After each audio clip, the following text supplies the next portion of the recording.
Marcos 10, 17 e 18. Vamos ler juntos esses dois versículos. Vamos lá? E, pondo-se Jesus a caminho, correu um homem ao seu encontro e, ajoelhando-se, perguntou-lhe: Bom mestre, que farei para herdar a vida eterna? Respondeu-lhe Jesus: Por que me chamas bom? Ninguém é bom, senão um, que é Deus. Ninguém é bom, senão um, que é Deus. Oremos. Santo Deus, fala pelo poder do Teu Santo Espírito, Deus, ao nosso coração nesta noite, ó Deus. Vem nos instruir, ó Senhor, para que cada dia mais aprendamos a Tua verdade, saibamos quão bom é servir ao Senhor, Deus tão maravilhoso, Deus bondoso, misericordioso, benigno. Haja, Deus, com Teu poder, o poder dessa palavra em nossa vida, nos instruindo, pois desde já nós Te agradecemos em nome de Jesus. Amém e amém. Irmãos, essa resposta de Jesus muitas vezes é intrigante para nós não entendemos. Por que Jesus disse isso? Por que me chamas bom? Ninguém é bom, somente um, que é Deus. Somente um, que é Deus. E Jesus naquele momento disse: sabes os mandamentos: não matarás, não adulterarás, não furtarás, não dirás falso testemunho, não defraudarás ninguém, honra teu pai e tua mãe. Então ele respondeu: mestre, tudo isso tenho observado desde a minha juventude. E interessante, irmãos, que Jesus fitou aquele jovem e o amou naquele momento. E disse: só uma coisa te falta, vai, vende tudo o que tens, dá aos pobres, e terás um tesouro no céu. Então vem e segue-me. O que aconteceu? Ele, porém, contrariado com esta palavra, retirou-se, triste, porque era dono de muitas propriedades. Vai, vende tudo. Jesus sabia que não ia vender. Vai, vende tudo, te desfaz de tudo aquilo que é o teu Deus, te desfaz de tudo aquilo que tu tens colocado no lugar do Deus que tu dizes que obedece. Mas ele tinha muita coisa, e o tesouro dele não estava no céu, o tesouro dele estava ali, em tudo aquilo que ele possuía. De acordo, irmãos, com a prática local, pessoas de certa distinção não correm em público. Mas este jovem quebra o costume ao correr para Jesus, com o intenso desejo de encontrar resposta para uma questão muito profunda da sua vida. Ele não só correu, mas ajoelha-se aos pés de Jesus, e ali ele pergunta a Jesus: bom mestre, o que farei para herdar a vida eterna? Ele tinha essa questão, ele queria saber disso. Ele faz a pergunta à pessoa certa, ele vai na pessoa certa, embora deixe transparecer que pensa ter capacidade própria para adquirir a vida eterna, embora ele ache que possa ser o seu salvador, embora ele ache que possa resolver todos os problemas da sua vida, da sua existência.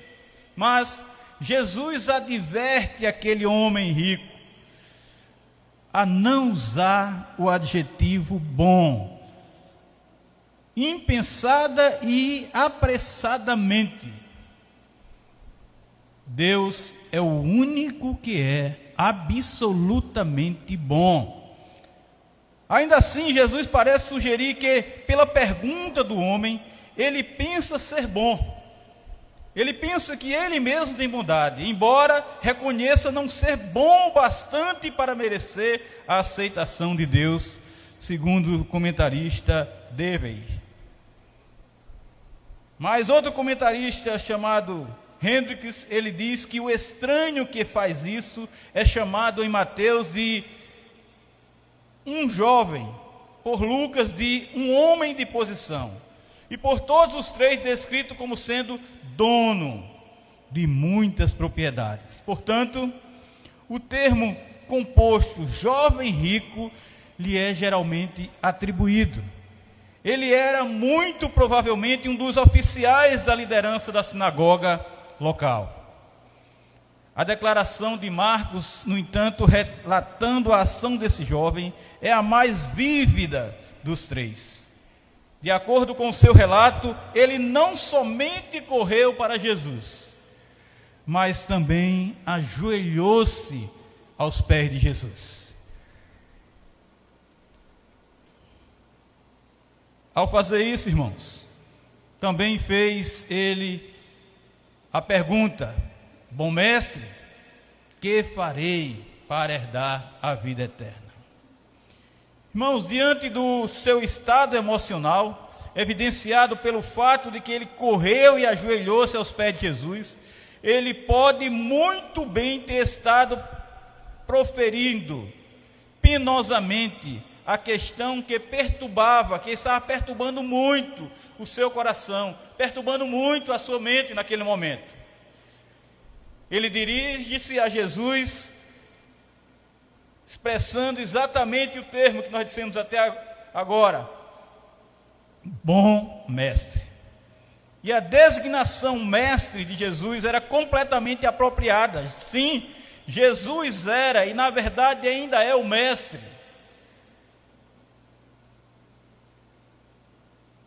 E ele afirma: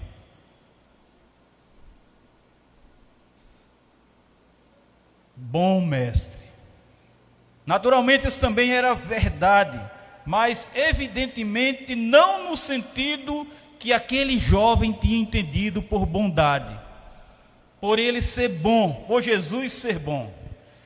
De qualquer modo, Jesus não fica satisfeito com a maneira pela qual o homem se dirige a ele.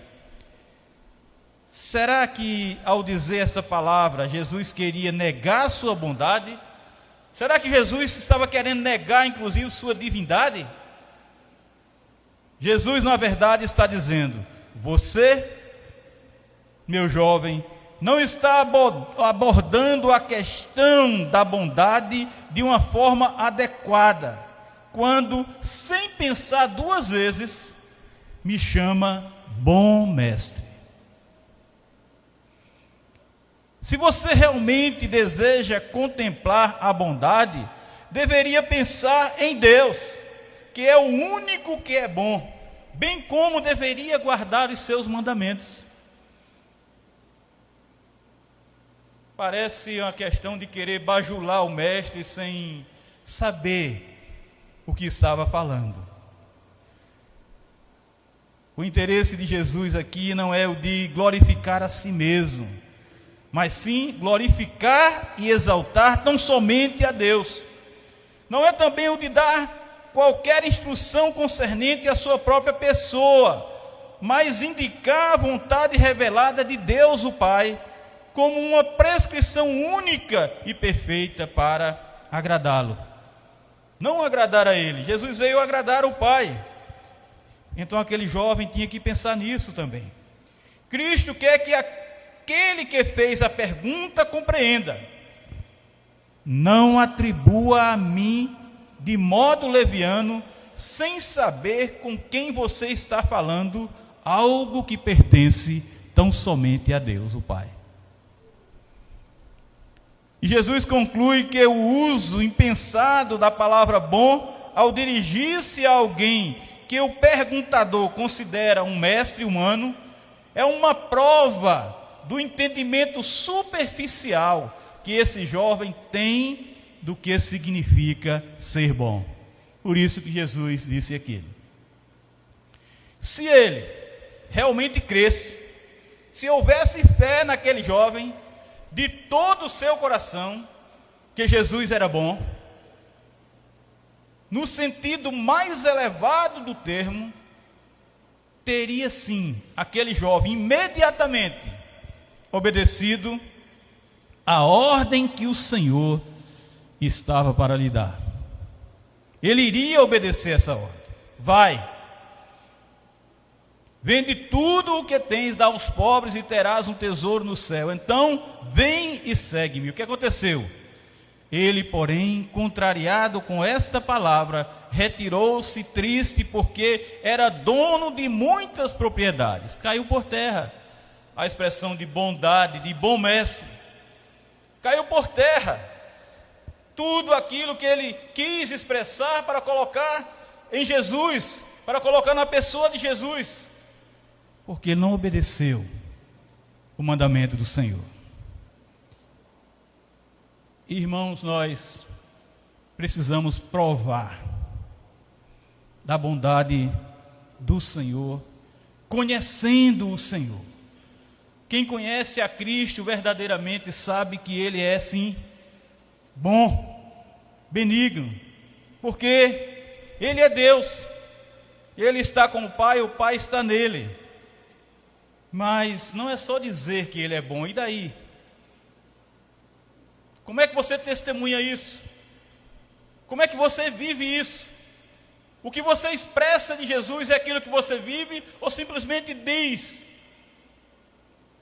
sem sentido? Ou simplesmente diz por dizer? Ou simplesmente diz superficialmente, como diz o comentarista? Nós vemos lá no Salmo 34, 8º versículo, verso que diz assim: ó, provai e vede que o Senhor é bom, bem-aventurado o homem que nele se refugia. Prove e veja que o Senhor é bom. E isso vai acontecer se você estiver refugiado no Senhor. Aí você terá alegria, você terá prazer, você terá felicidade. Bem-aventurado o homem que nele se refugia.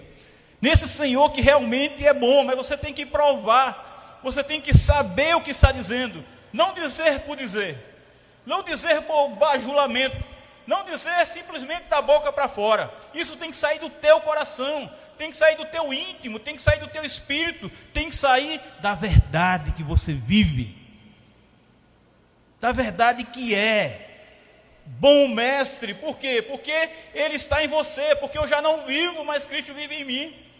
Ele é o bom mestre porque Ele é a minha vida, eu não tenho vida em mim mesmo. Ele é bom mestre porque esta bondade é a realidade da minha vida. Eu sei que é, porque eu tenho provado isso.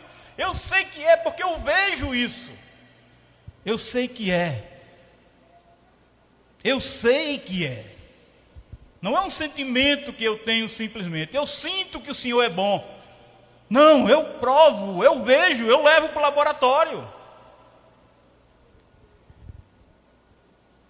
E lá em Malaquias, ele mostra a sua bondade quando diz lá assim, ó: trazei todos os dias na casa do tesouro, para que haja mantimento na minha casa, e provai-me nisto.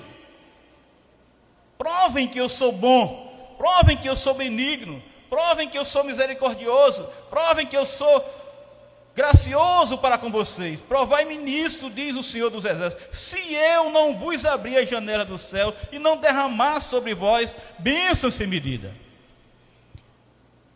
O Senhor que é bom faz isso. Por quê? Porque você é obediente, porque você cumpre o mandamento do Senhor, porque você realiza aquilo que é o preceito de Deus, aquilo que é a vontade de Deus, porque você é fiel ao Senhor. Nós temos de chamar Jesus de bom, porque Ele é o nosso divino mestre, Ele é o Deus Filho, Ele é o bom Senhor da nossa vida. Por isso que nós podemos chamar Ele de bom mestre. Sim, o Senhor é bom, e é com esse reconhecimento que obedecemos aos seus mandamentos com fidelidade. É por esse reconhecimento que nós agimos de acordo com aquilo que Ele tem ordenado para que façamos.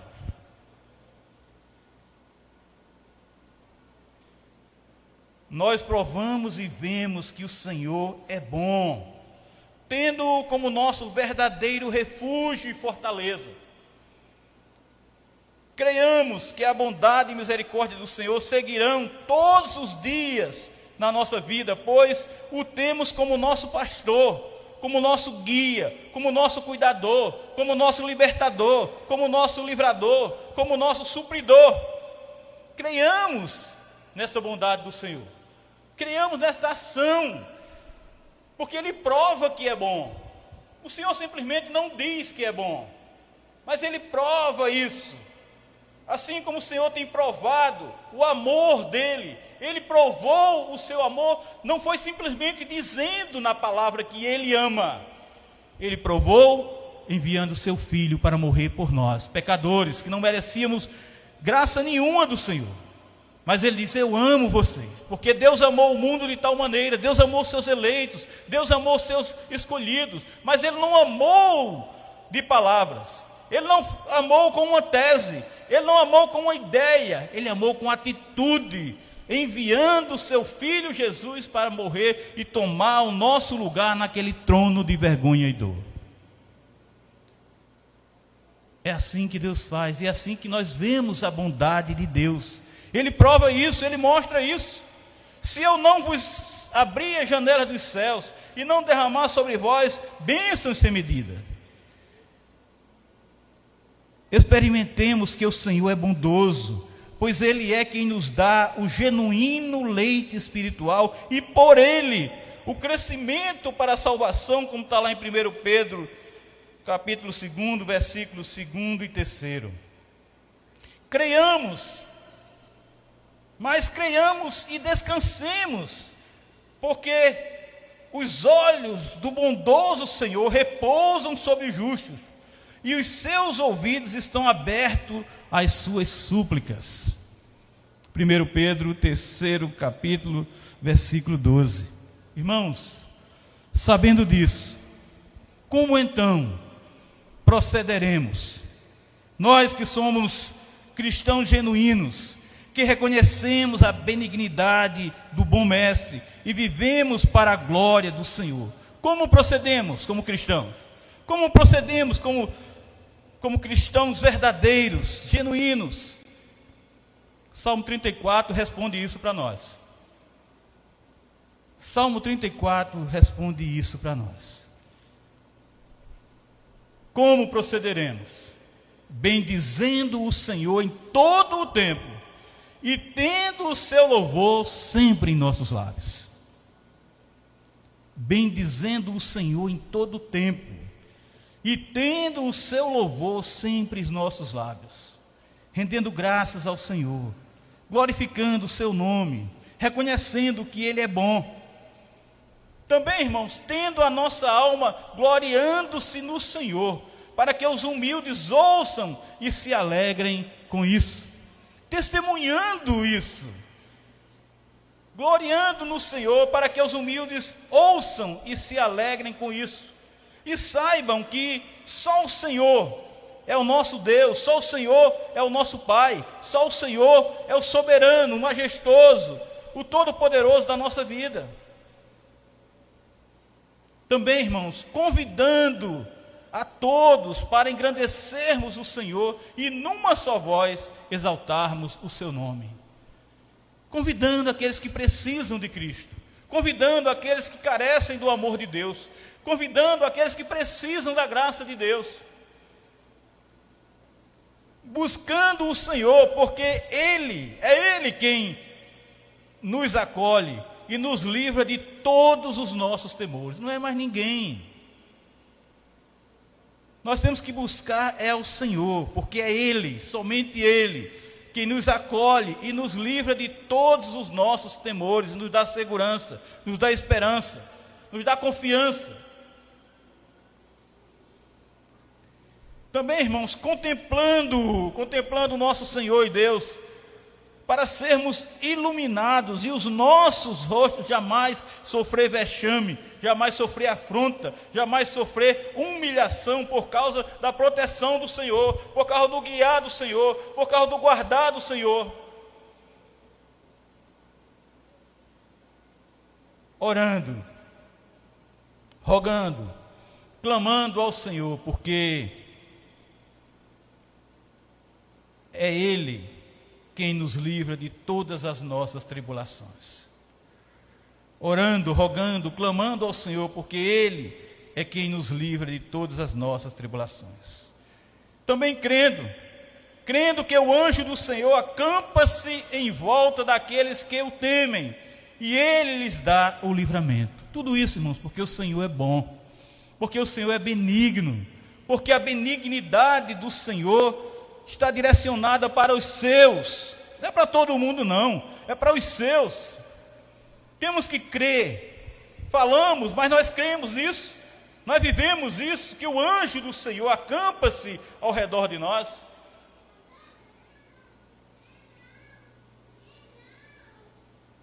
Tendo a convicção de que o Senhor benigno está perto dos que têm o coração quebrantado e salva o espírito oprimido.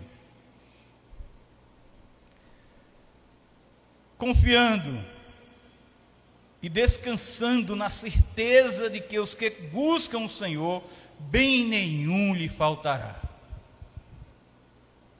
Bem nenhum lhe faltará. Sabendo sempre que muitas são as aflições do justo, mas o Senhor de todas o livra, diz o salmista. Seguindo firme, porque o Senhor é quem resgata a alma dos seus servos e dos que nele confiam. Nenhum será condenado. Nenhum dos seus servos, nenhum dos que confiam no Senhor, nenhum dos que entregam seus caminhos ao Senhor. Também, irmãos, nós devemos viver rendendo graças ao Senhor, porque Ele é bom, Ele é benigno, Ele é a essência da divina bondade e amor, para com todo aquele que vive para o seu louvor, para a sua glória. Amando a Deus, amando ao Deus de bondade, porque Ele move todas as coisas para o bem de todos aqueles que o amam. Essa é a atitude de bondade do Senhor Deus para com os seus filhos, para com os seus escolhidos, para com os seus eleitos. Salmo 103, os versos 8 e 9 diz assim, irmãos: o Senhor é misericordioso e compassivo, longânimo e assaz benigno, não repreende perpetuamente, nem conserva para sempre a sua ira. O Senhor é longânimo e assaz benigno, bom é o Senhor. Por isso que, diante daquele homem que não sabia o que estava dizendo, Jesus disse: ninguém é bom senão um, que é Deus. Ninguém é bom senão um que é Deus. Será que aquele homem estava vendo em Jesus Deus? Estava vendo em Jesus uma ação divina? Estava vendo em Jesus que ele realmente era o mestre divino? A prova que não, é que ele não obedeceu à ordem do Senhor. E nós sabemos, e nós temos que saber, que Jesus é bom sim, mas nós temos que saber disso e provar que sabemos disso. Como? Testemunhando essa verdade, vivendo essa verdade, cumprindo os seus mandamentos, fazendo aquilo que ele mandou aquele homem fazer, e ele não fez. Ele disse que cumpria tudo aquilo que Jesus tinha dito, sim. E Jesus disse: só uma coisa te falta, vai e te liberta de tudo aquilo que está te levando contra o amor de Deus, contra a bondade de Deus, tudo aquilo que tu estás adorando, em lugar de estar adorando ao Deus Todo-Poderoso. mas ele amava mais as suas coisas do que ao Deus de bondade. Muitas vezes a gente pensa que isso acontece com quem tem muito, como ele tinha muitas propriedades, como ele tinha muitas coisas. Ele, porém, contrariado com essa palavra, retirou-se triste, porque era dono de muitas propriedades. O pior, irmãos, é que nós não somos donos de muitas propriedades. O pior, irmãos, é que nós não temos muita coisa. E temos agido como esse homem aqui, como esse jovem. E temos agido como esse jovem aqui. Ele tinha pelo menos muita propriedade.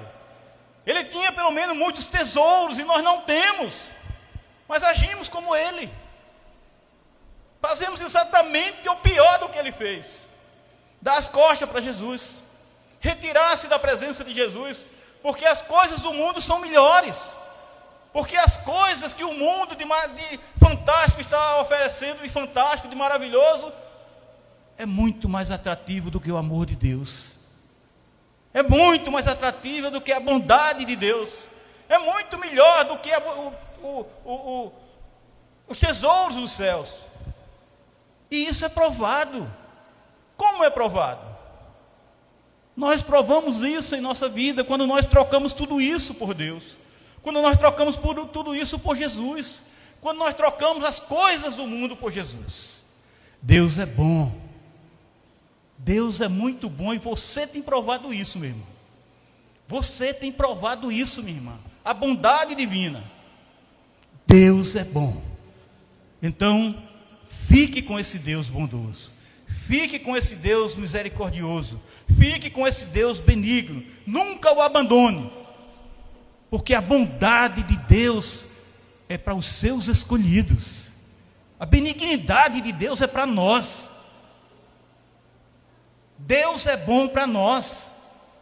E Ele se faz bom, e Ele se apresenta bom, e Ele testemunha a sua bondade para nós, como Ele fez com Jesus. Ele deu o seu Filho por nós. Deu para morrer, não deu para viver. Ele deu para tomar o nosso lugar na cruz, porque Ele é bom. Que Deus nos abençoe.